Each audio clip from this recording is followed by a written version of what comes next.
Hello, everyone. Hi. Hey, how are you doing? This is Andy from Games Round is here, and we have our show Games Round Live. Just let me introduce myself for a second. My name is Andy. I'm a CEO and founder of GamesRound.com. This is a platform which connects game developers with publishers and investors. And today I'm happy to have Ekaterina Dekalenkova from Ketchapp. Ekaterina is business developer and market analyst. Katya, a word to you just to introduce yourself real quick. Hello, everyone. Really nice to see you all tonight and to share some new interesting stuff with you. I'm a business developer and market analyst in Ketchup, and today I'll share some insights how to boost your metrics, something This which everyone is interested in. This is awesome. We got a bunch of hyper casual games submitted on our platform like every month, every week, and there's a big audience like waiting for insights on how to actually get better in hyper casual. And as a reminder to everyone who's watching it and who will watch it on YouTube later on, we have done a very successful stream with Katya's colleague Sami some time ago. So if you want to check it, it was called Hyper Casual Trans 2020, if I'm not mistaken, and it's a very successful, it's a very interesting video. So go check this out. Without further ado, Katya, I'm giving it to you. Please feel free to share your screen and take it away. All right, let's get started. So let me hide this one. So, yeah, and today we'll share with you 10 really concrete advices what you can do in order to boost the KPIs of your game, which will be all illustrated by real examples from Ketchup, which we had with our internal lab or with our external partners. So let's get started. Uh, First, of course, as you might know, to have good metrics, you need to test a lot of prototypes to hit this very one, which will have good KPIs. But how to test more prototypes? Of course, to save up time. And as you know, in Hypercasual, we're already trying to save up time to the maximum. We optimize and automatize tedious SDK implementation and campaign settings, but there is one good old trick we all tend to forget, and it's recycling. That's exactly what we did with three of those prototypes from our internal lab. You can see them here. From left to right, it's Hyper Royale, Giant Thief, and Parker Assassin. So all of those three games, they have the same toy at its core. It's a top-down camera, just joystick controls, and the ability to displace yourself on the arena freely and climb any surface. So this toy was able to give us really strong in-game KPIs, with the strongest being 40% day one and 800 seconds playtime for Parkour Assassin. So that was a clear indication for us that the game is pleasing for a player. So we tried to reuse that toy in other different games, so which allowed us to test various hypotheses. Unfortunately, all of those games were killed due to high CPIs, but it allowed us, first of all, to try different things really quickly and to collect learnings, which allowed us to develop the fourth game, which is currently in production. So, and we were able to cut the development time by half. It worked almost like an A/B test, copying and pasting this toy in various settings, various goals, etc. So if you have some promising toys, assets, or features, don't hesitate to take them and to reuse them in your other games. It will save up your time and bring you closer to good metrics. And of course, another trick to boost the metrics for your game is to develop a deep gameplay. This will allow you to retain the player in your game for longer without creating a lot of content. How to know that your game is deep? Well, basically, deep gameplay is the one which allows for freedom for your player. If you can play the same level a couple of times and have different experience, that's a good indication that your gameplay is deep. And this was exactly the case with our game, Rope Gun, which we developed together with our external partner, Vlad. And we were hesitating about two types of control. First one was one tap control, which is pretty simple. As you can see here, you just tap on an enemy and it's attached automatically to some point on the map. And the second one was you need to type twice, and you choose where to attach the player, the enemy basically. So we A/B tested those two, and we figured out that the second type of control, despite being more complicated, it yielded us better results. Why? Well, it's simple. The gameplay is more deep because we can choose what to do with our enemies. We can attach two enemies and make them collide, or to shred an enemy in the ventilation fan like you see on the video. So the game became automatically more engaging.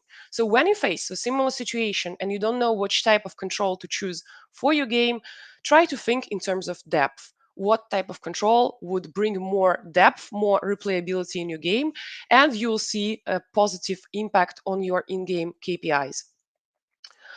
Also, in addition to the depth, your game needs to be fun and dynamic to attract a lot of players. And sometimes it's really hard to know what's fun, what's not. And that was something we tried to figure out with the game called Draw Adventures, which we developed together with Bliss Games. And it was the game which we got at the very peak of a drawing boom on the market. Basically, the game is about drawing your own character and going to play with him. So the game again had good in-game KPIs. We liked it a lot, but the problem was the high CPI again. So we were thinking how to decrease the CPI, and we were very dubious about this rig phase. From actually one point of view, the rigging phase allowed us to add some customization to the game. From the other hand, it was basically separating the player from the instant fun which he can have by killing enemies. So we just removed it and tested the game without it. And turns out we were right. We got a 55 cents CPI and additional 2 minutes of playtime, because the game became more fun, dynamic, and nothing separates our player from this experience for which is we are selling to him actually. And also pay attention, in the first video we have a character which is a monster. Meanwhile, on the second one we have a stickman character, which also played a great role actually in decreasing the CPI, because stickman is more readable on the background. But we still, it's very simple, but we still can understand that it's us who is drawing our own character. We can draw whatever we want and to play with it afterwards. So in the end, if you think that you have some extra tedious phases, you are not sure about something, you don't think that something adds some additional value to your game, just remove it and test without it. Most likely, you will see the benefits of it on your metrics. And of course, the CPI nowadays is highly impacted by the theme. Traditionally, in hypercasual, we tend to opt for a theme which is neutral, because it's the best for the widest possible audience. It's hard to scare someone off with a neutral theme. However, with the rise of social media like TikTok, nowadays we see that the theme has a really big potential to increase the marketability of your game. Of course, there are some themes to avoid, absolutely. It's usually the themes which are very masculine, or the themes which are too niche for hyper-casual market. But there are plenty of other themes out there which seem to be equally marketable. So how to choose the one for your game? So, and the answer is very simple. You basically need to choose a theme which will make perfect sense coupled with your core gameplay. And let's see how we did it for our internal games. On this video, you can see how our hit game Master Thief looked like in the beginning. So it was a game about the dude who is escaping from zombies on the rooftop, and it had a terrible CPI over $1. But since we reskinned it into the thief, which is stealing art in the museum, we got 10 cents CPI, which was exactly what we wanted. And that's not surprising because this chasing gameplay makes perfect sense in the setting of robbing a museum. And another example, we had a game called Garden Rescue. It was about picking stuff, uh, basically decorating your garden, and most importantly, spreading water. And it didn't have a good CPI either. It was over $1 again. But since we reskinned it to Fire Rescue, our CPI was 18 cents. And again, that's because the spreading water gameplay makes perfect sense in the fire fighter setting. It feels more epic than just watering flowers. It makes the player feel like a superhero, and therefore it's more interesting for him. He clicks more, and the CPI goes down. So when you are thinking which theme to choose for your game, just try to find this perfect balance between your gameplay and your theme, so they form together this solid organic experience which will be engaging and nice to interact with. Also, another way to lower down your CPI is to make your game more relatable. And of course, if the player can easily associate with your game, it's more interesting for him and he's more likely to download it. But actually, relatability is not some abstract concept. We can undertake quite concrete steps to bring your game closer to your audience. That's what we did with the game, which we were working on together um, with Abola Games. It's a game called Room Rage. And at the beginning, we had this interesting gameplay with the destruction mechanic at its core. And again, good in game KPIs, but the CPI was too high. So we were thinking how to make the game more relatable. And we added humans into our game. So now you have those funny dudes which are sitting in your room, falling down from explosions, swearing, and it decreased the CPI by half, actually. And it's not surprising. Human beings are wired to react more on something where humans are depicted. That's how we evolved through millennia. And still, 50 cents was not enough. We needed to continue our quest for lowering down the CPI, and we added another layer of relatability. So we gave a storytelling to our characters. Now they are not just random dudes, but for example, an arrogant boss who is sitting in his cabinet threatening to fire you or to call the police, and you take vengeance on him by destroying his cabinet. So pretty relatable, isn't it?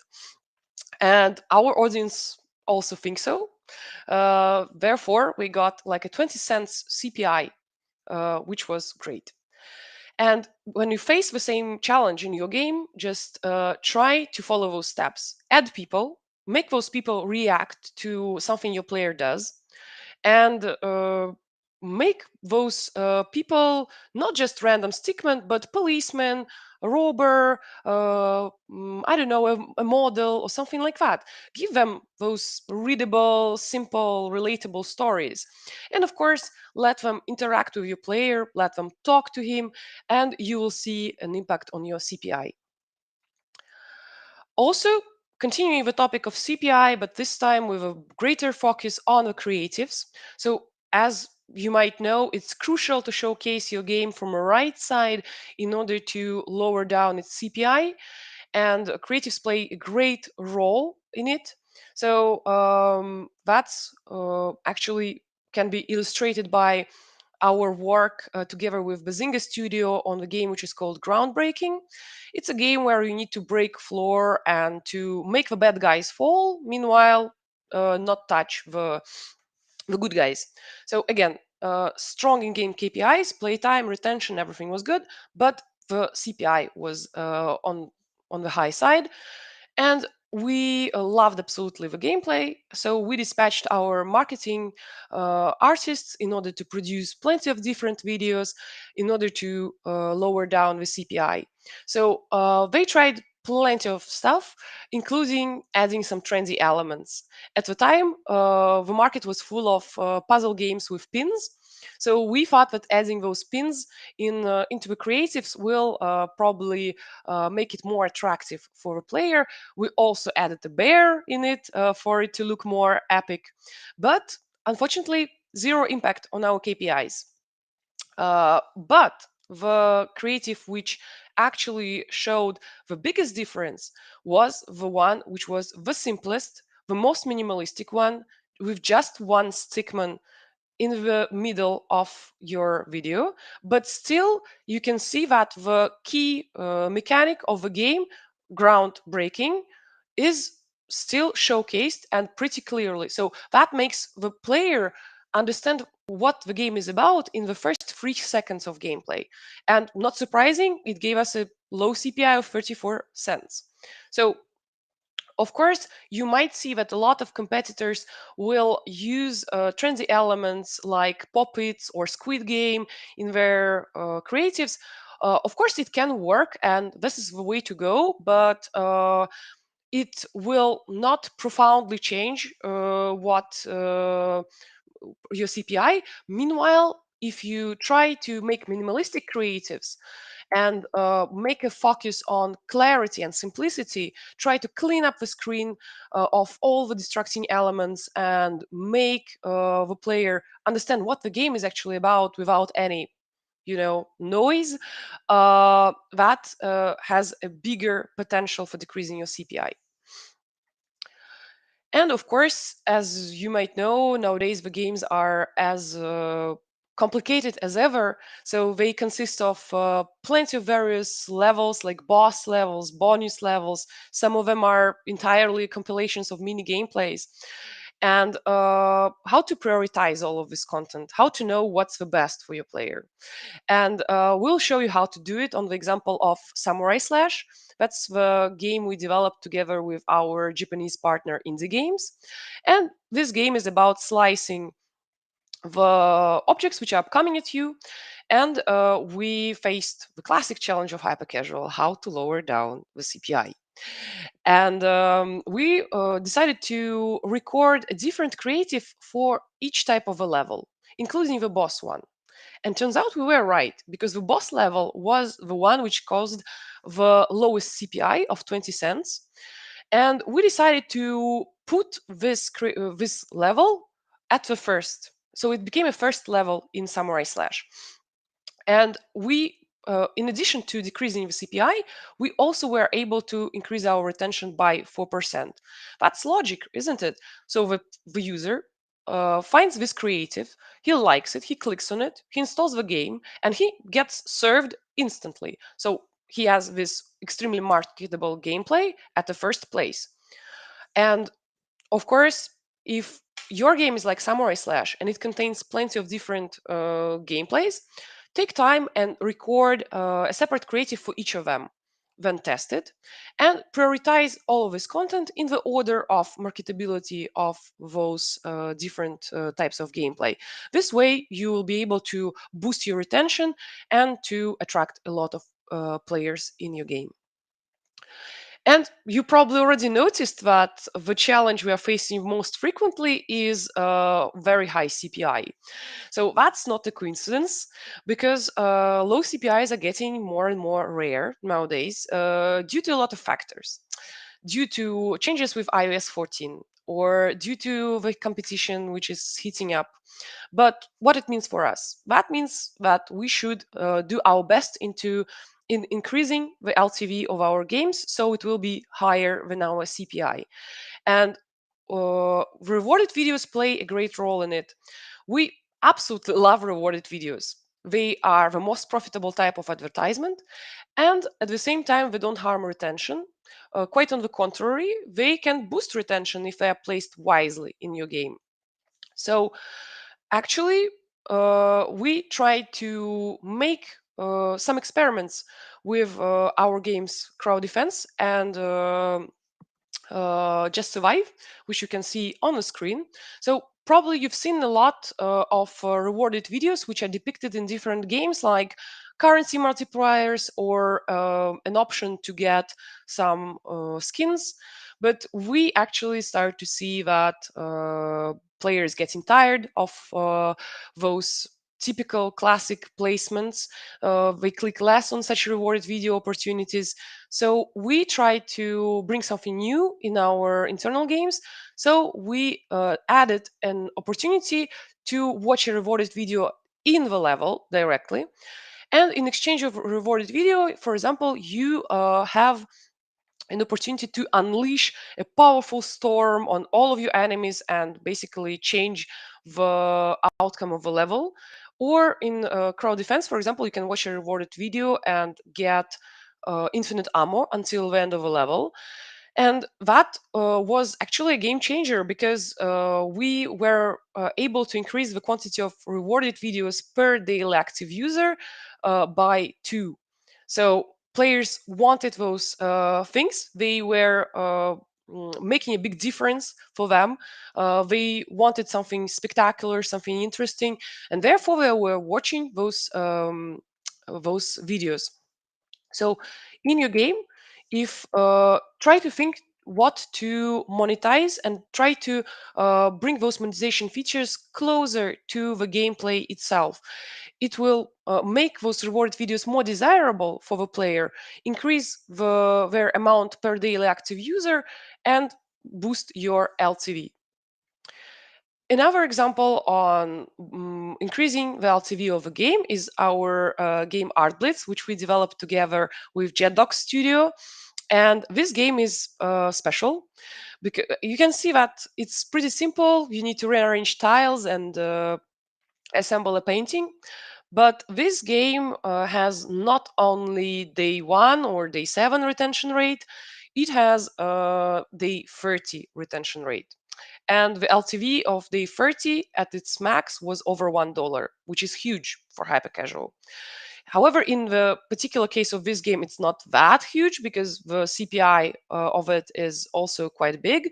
It grew from 30 to 70 cents during the scaling phase, probably most likely due to the fact that it's more on the niche side compared to other light puzzles in hypercasual. But still, it was the $1 LTV allowed the game to be confidently profitable. How we achieved it? Let's take a closer look. So first of all, our partner Artem came up with a core mechanic which was extremely sticky. Rearranging tiles was turned out to be very pleasing for our audience, and it gave us a tremendous playtime of 20 minutes. On top of that, we worked a lot to optimize the progression of a game. So we were making sure that we constantly slightly raise the level of a challenge by increasing the amount of tiles per painting.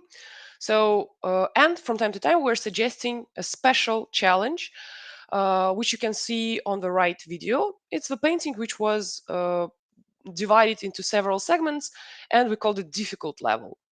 Well, you can see that it's not that much more difficult than the usual level, but coupled with a disclaimer that it's difficult and takes more time, it was triggering higher reward sensation in the player, so they liked it.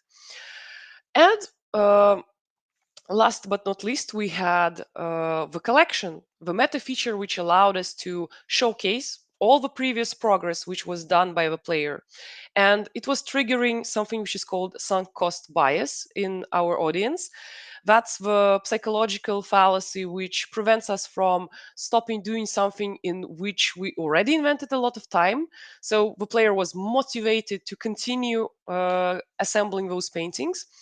And at the same time, the collection was showcasing the content which is upcoming, what type of paintings we will assemble next, which strengthened our retention rate.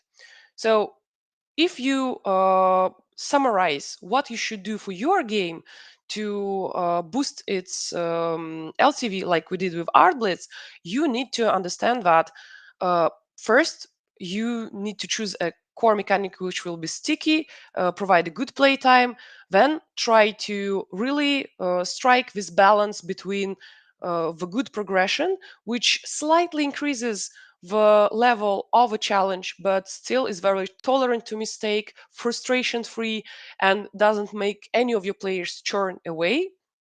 And try, of course, to leverage all the positive features of your game with smart meta. And this way, you'll be able to achieve the maximum LTV for your game, which will hopefully be higher than your CPI. And last but not least, again, we need to warn you from one thing. This is copying features from some trendy games directly to your title. So, of course, we work all in the industry which is based on benchmarking, and quite often we see a new hit game, we see a new feature in it, and we think, oh my god, I absolutely should have this feature in my game, but that would be too easy and it doesn't always work. And let's see why actually. So those will be the cases from our internal lab. So we first tried to implement the trendy element, which is the world roadmap, in our games in Just Survive and Crowd Defense. So for Just Survive, it worked perfectly. It increased the retention rate by 20%. Meanwhile, for Crowd Defense, it had zero effect. Why? Well, because Just Survive is the game which is based on content. Players are curious to see what's upcoming next. Um, what will be the next challenge? Whether we're gonna escape from tsunami or try to trick the shark or something else. Meanwhile, crowd defense is more about incrementally getting stronger and shooting more enemies. So we also tried to implement Idle Village in Just Survive, and it didn't really work because it was not directly linked to the core gameplay of Just Survive. So whether this Idle Village exists or not, it was of the player didn't really care actually. And we tried to add a diegetic hub in our game Parkour Assassin, and it also didn't work. And those two cases actually reminded us that meta features, they do not have any capacity to drastically transform the metrics of your game. They can only leverage something which already exists in it, only strengthen already um, something you already have. So in the case of Parkour Assassin, for example, the diegetic hub was not that relevant. We were inspiring ourselves with Titans 3D, a game which was inspired by the anime called Attack on Titan. And there it made the perfect sense because the village actually looked like the village in the reference anime. Meanwhile, in Parkour Assassin, not that much. They didn't get this reference, so less impact therefore. And another experiment we ran on crowd defense was about interstitials and rewarded video spacing. So in hypercasual, we have pretty classic way of offering advertisement to the players. So after the win page, we suggest the player to watch a rewarded video. If he refuses, we put him an interstitial. It's both very classic and works quite well. However, we heard more and more from industry professionals that there is another way to depict, to suggest advertisement, is to offer an interstitial before the win page and then in addition suggest an option to watch a rewarded video. It's supposed to increase your LTV because there will be players who will watch both interstitial and rewarded video. However, in the case of crowd defense, it wasn't the case actually. Well, some players were actually quite reluctant to watch the advertisement the second time after they already watched an interstitial. And another group of players, those who were always watching rewarded videos with a previous model, they faced suddenly some advertisement that they couldn't skip, something they didn't want. And they got frustrated and they churned away from the game, which both hurt our LTV and progression. So, and that actually reminds us that monetization strategy should be as unique as your game. The the way how you suggest advertisement to your players highly depends on a lot of factors: overall marketability of your game, session length, etc. So you need to try to fine tune it to fit exactly your gameplay. And overall, those cases are reminding us that copying and pasting features blindly will not work. We should always ask ourselves which problem this feature will solve in our particular game, why it's a good choice for our game, and of course, do not hesitate to A/B test those features. So that was it. Thank you very much for listening, and I hope those advices will allow you to tackle most of the issues which you can face in testing your games and in the game development. And of course, we work in fast moving industry. There'll be plenty more discoveries to share with you, and stay tuned. Thank you. This is awesome, Katya. Thank you so much for this amazing presentation. Um, I think this is very helpful, and I have a couple of questions, and I have questions from the audience. So the first question from me is, well, in a couple of words, can you describe how we work with developers? So you're seeing that, like, there's a game, like it clearly has opportunities for improvement, but if it comes to kind of like the work with developers. So, am I understanding this correctly that these are already your teams, like I don't know, internal teams, your partnership team, like partner teams who you already are working with. So they give you the game and you help them as a publisher get to better KPIs. So yeah. Yes, you're quite right. So it's me and the publishing team who are working together in relations with developers. So we work with all types of developers, with solid developers, with big studios, which were, for example, formerly doing casual and they just want to expand their portfolio nowadays. So we coach them, we provide them market trends, and our work together usually starts from the concept. So we send market trends to the developer, which are supposed to facilitate the brainstorming process for him.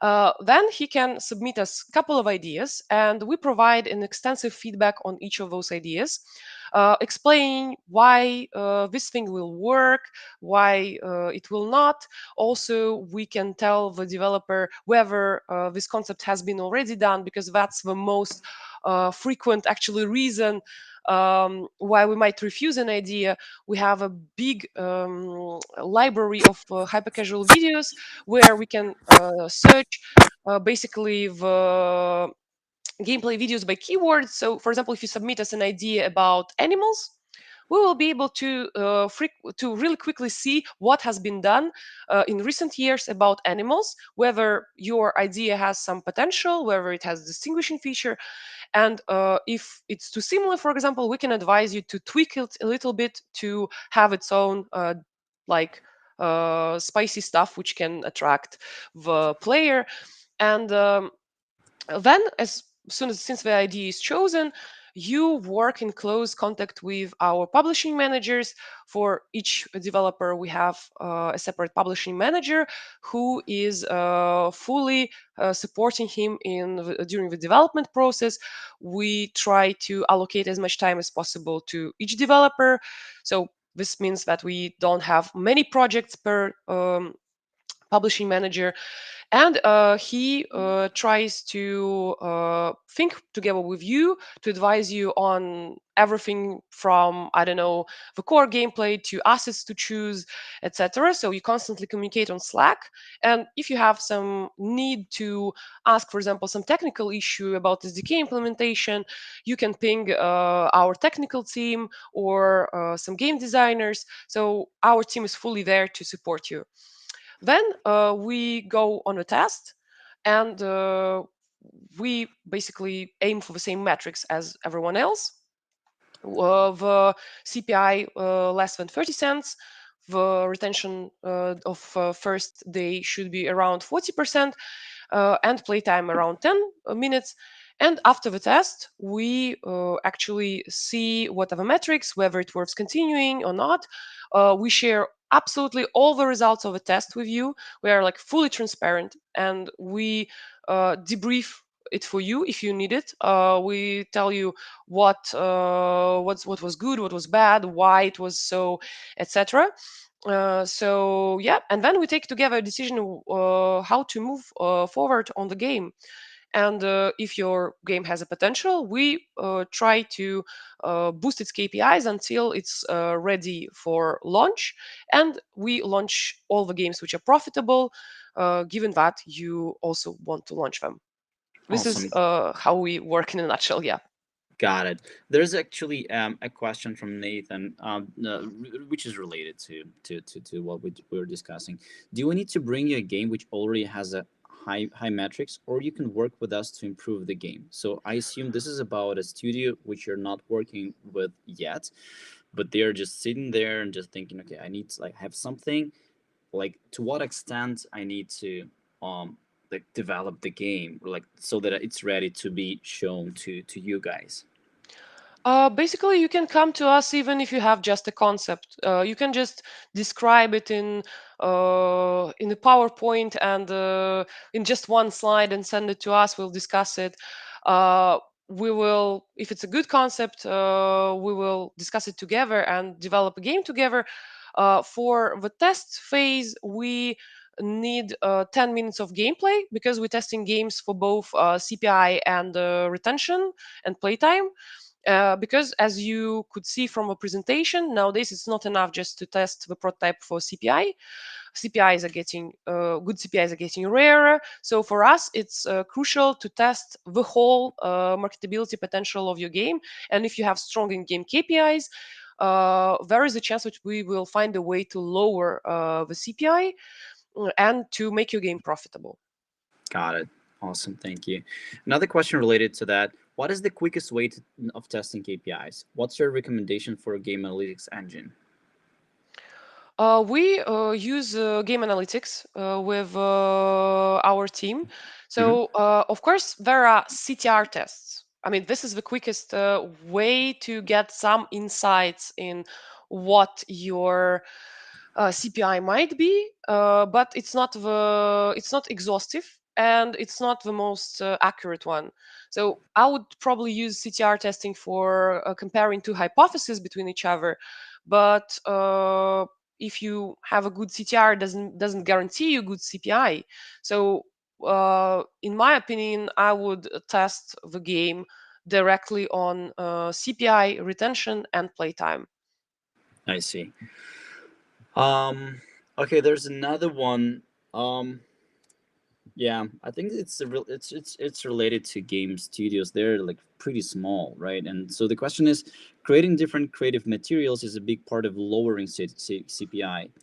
And I think this was a part of your presentation earlier. Should we do it ourselves or hire an agency, like, which might be really expensive?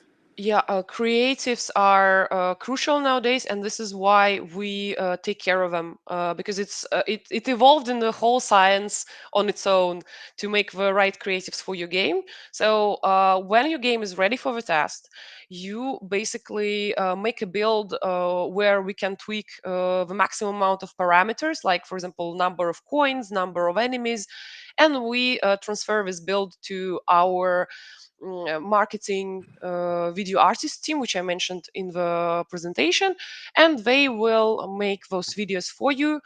From your side, we ask you to make just 5 raw gameplay videos without any editing. We just want your take on how you see your game to feel what's the creator's point of view, let's say. And we among those creatives we choose several and we launch a campaign with them. Got it. Cool. Awesome. Katya, thank you so much. This is amazing. I think you answered all the questions. And as always, we got like a part where I will show you a couple of prototypes so that you could comment and share your thoughts, and yeah, maybe give a couple of suggestions of what could be improved, or is it in general a good video for as an entry point to relations with the publisher. Okay, you ready? Sure, yeah. Awesome. Okay. So just as a reminder that we've got this platform where you can choose like hyper casual, casual mobile games. Anyone can choose what they need, like the platform, genre, play mode, and so on and so forth. I've already chose hyper casual and mobile, and got a bunch of games which we can already review. So let's start with 3D Construct Jigsaw Puzzle. Um,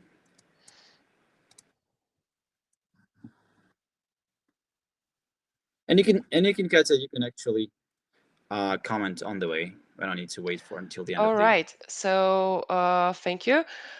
This game definitely has a couple of positive sides. For example, it's done in 3D. 3D puzzles are popular nowadays. It has some relatable objects, which we all know, and quite an original gameplay.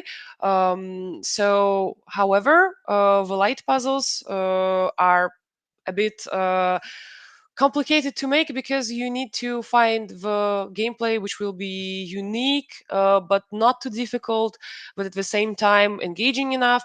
And unfortunately, those games where you need to rearrange the object like a Rubik's cube, they already exist. And for example, if you would came up if you brought us this idea, we would we would research this concept in our library, and we would send you the games which already exist with a similar theme.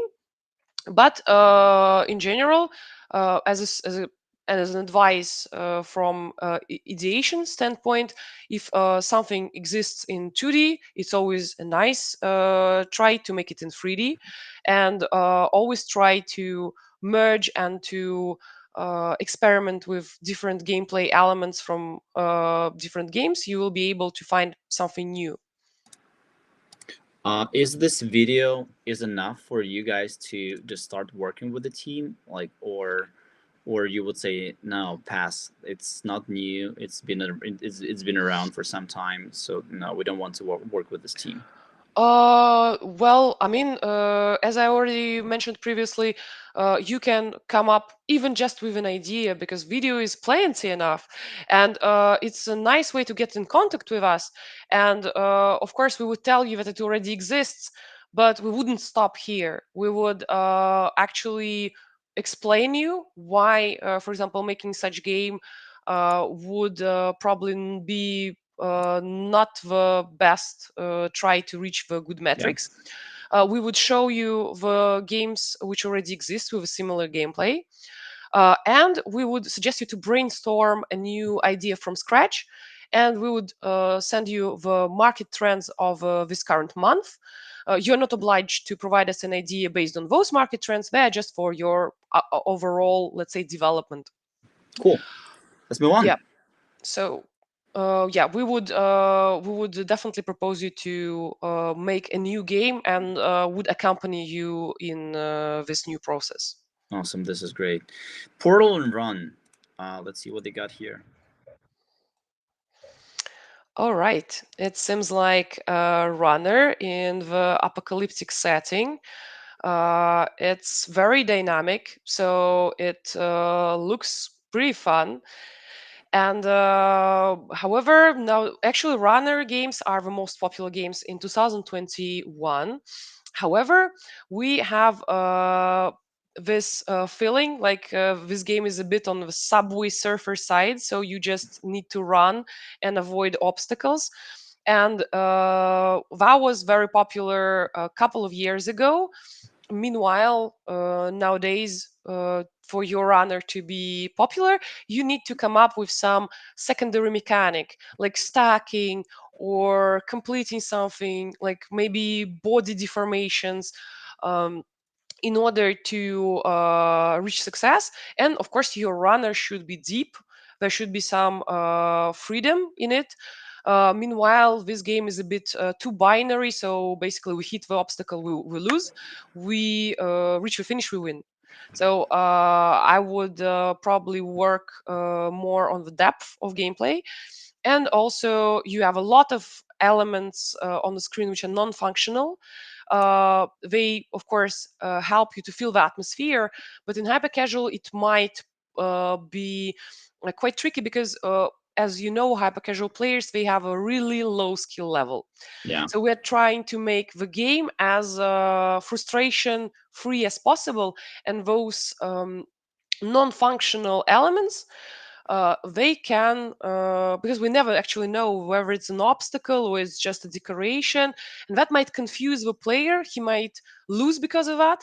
And well, unfortunately, all the players who lose in hyper casual games, they churn away forever from the Yeah. game, so it's a big no.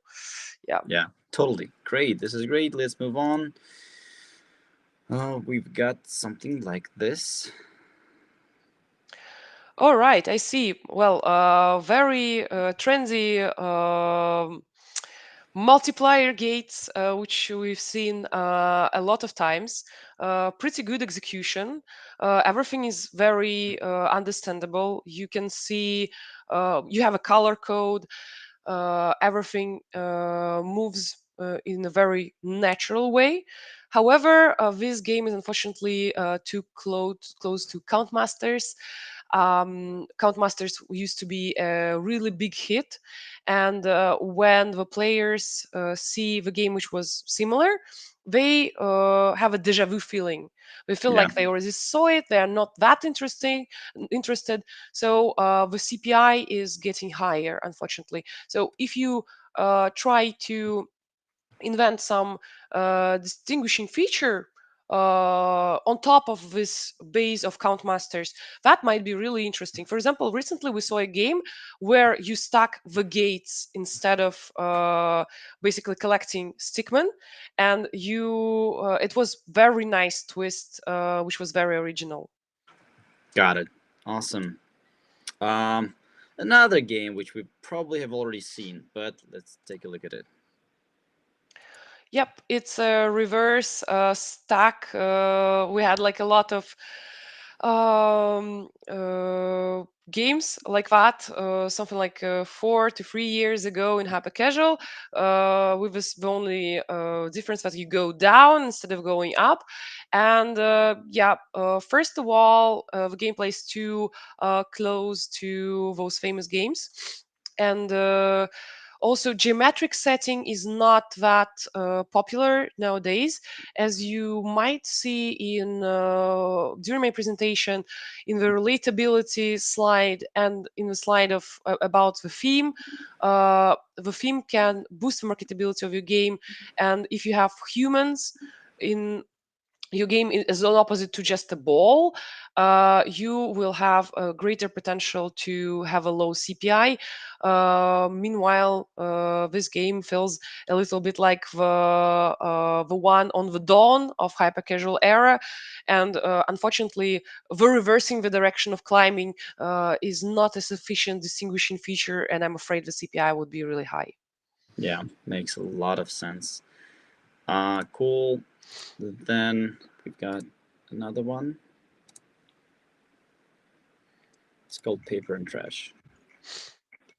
All right. So, as I understand correctly, you need to channel the right ball into the right bucket. So, similar games already exist. I think it was about drawing and the glass. So basically, instead of just placing the objects, you can draw your own object, your own trajectory for to guide the. It was in the game I'm talking about. It was water, so you need to guide the water into the glass, and drawing mechanic allows for greater depth in your gameplay. Therefore, it's more interesting to interact with rather than just placing objects. And also, there is one particularly dangerous point here is that your buckets and your balls have really similar color. and this is a very strong potential frustration point for the player, because each of us has a very different level of sensitivity to colors, Yeah. and the player might just get it wrong and get frustrated. If you can choose, like, our goal is basically to make every element of your gameplay uh, very contrast and very visible in comparison to other elements. This allows us to avoid losing and to prevent frustration on the player side. Yeah. Makes sense. Makes sense, guys. Okay. Now there's another runner. Oh no, it's not a runner. Shooter. Man All 3D. right. So the shooter games used to be very popular last year. They have slightly more masculine audience because, well, they are basically the relatives of shooter games like Counter Strike. Um, well, I don't know how do we displace. It seems like there is a joystick there, and it Mm-hmm. seems like we have two different buttons for going around and for shooting. So this makes our controls way more complicated, which is again a potential frustration point for the player. So either you can opt for aiming and shooting, controlling the shooting phase and displacing yourself automatically. Either you can have a joystick control and just shoot automatically the nearest enemy, but switching between two buttons, it's very inconvenient. The reason why hypercasual is popular is because the players with a really low skill level can play it everywhere, in the subway, during the queue, or at the boring class, and they play with one hand all the time. Yeah. So and doing switching between two buttons on the go, that's too complicated. I would probably um, advise you to choose a more suitable control for your shooter game. Okay. I think we're close to our time now, Katya. Thank you for all these comments. I have a question about like what we've seen, 7 prototypes, like, or 6 prototypes right now. Can we return back to all of them? And I will ask you a question: is it the right moment when you want when the developer needs to send it to you, or you would suggest them to, like, to work on it a little bit more, and bring it a little bit later? I know you already answered this question, then saying, "Hey, Andre, like, we can even say like the first things," but like in my understanding, for example, this one is probably a little bit too early to bring it to you guys because you won't be super excited, probably. But it's my suggestion, my guess. So wanted to hear your thoughts on it. All right, thank you for this interesting question. Basically, it's never too early to come to us. Even if you have not a very polished game, well, it's better for you to come to us and to receive quality feedback, which will channel you to the right direction, rather than to, wonder what's wrong with my game. I mean, pretty much all the games which you showed, they can be hyper casual games. So. And even if you don't fully understand what is hyper casual, we coach people on that. We have plenty of materials to explain you what is that. So I would advise you to come to us as early as possible if you want to work on hyper casual games. Just don't hesitate and reach out to us. We answer to everyone, provide feedback. And with this detailed feedback in hand, it will be easier for you to know where to develop, what do you lack, where do you lack it, whether it already exists, etc. So we want you to we want to help you to develop the games which are closer to the market standards. Unfortunately, most of the games we saw today, they are not very close to the market standards, but you need to keep in mind one thing, that even people who issue biggest hits which make millions of downloads nowadays, they started from somewhere. And it's not a rocket science. You can pretty Hypercasual is pretty intuitive, and since you will understand its um, core, its codes and trends, you will be able to make the games which are original, relevant, and we are here to help you with that. This is great. No, this is great to hear that, and I think that we need to come up with a format where, I don't know, we have like several publishers sitting in a room and just it's the same way you did um, right now, commenting on the on the game, but after that, just working with the team right away. So I think it would be fun for the audience as well. You know, so if you see something really nice and you feel that you can work with the team, then why not, you know, like award them with the chance to have a personalized feedback and move forward with you guys. Of course, and if you submitted a prototype which wasn't covered during today's session, please feel free to drop me an email or connect to me on LinkedIn. I will provide you feedback. We will take a look at your projects and see what we can improve. Yeah, this is great. Katya, I think we're almost in the end of the stream. Thank you so much for the valuable and well polished presentation. And well, what is more important is that you've lived through that. So you just spoke from your experience, and this is the most important part. And a couple of words to the audience is that, hey guys, like, well, I've worked with this team with Sami and Kata, and it's an amazing team. Just feel free to reach out to them. You will at least get an answer, and at maximum you will have a deal. But no guarantees. But don't worry. You know, like Katja said, everyone started from something, right? And Exactly, you exactly. just bring it and just go for it. Yeah, but don't hesitate to ask questions. Like, we love it. We love to share our expertise on this market. And the biggest, I think that the biggest present which you can bring to us is your enthusiasm. Even if your game is not polished, even if you don't understand hypercasual fully, just come, let's chat, and we'll see what we can do. And thank you very much, Andrei, for having me today. I hope that we will have plenty more interesting presentations together. Awesome. Thank you, Katya. Thanks, everyone. Bye bye, and see you next time. Thank you. Bye.